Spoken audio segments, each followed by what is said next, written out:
শুভ সকাল। প্রতিদিনের pre market আপডেটে আপনাদের স্বাগতম। সূচক 38.33 পয়েন্ট বা 0.78% বৃদ্ধি পেয়ে 4,956 পয়েন্টে স্থির রয়েছে। বাজারের লেনদেনের পরিমাণ ছিল 399 কোটি টাকা, যা আগের দিনের তুলনায় 22.26% বেশি।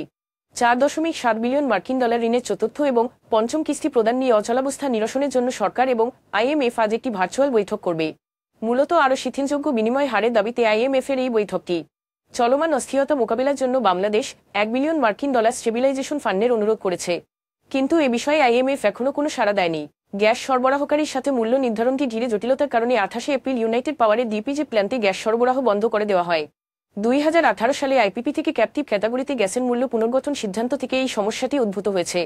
বেবজার সাথে 2007 সালের বিদ্যুৎ সরবরাহ চুক্তির কথা উল্লেখ করে ইউনাইটেড পাওয়ার পুনর্গঠন বিষয়ে বিরোধিতা করছে। সামিট পাওয়ারের তৃতীয় প্রান্তিকের মুনাফা 43% কমেছে, কারণ একটি গুরুত্বপূর্ণ বিদ্যুৎ ক্রয় চুক্তি পুনর্নবীকরণ করা হয়নি। EPS গত বছর 69 পয়সা থেকে কমে 0.39 টাকা দাঁড়িয়েছে।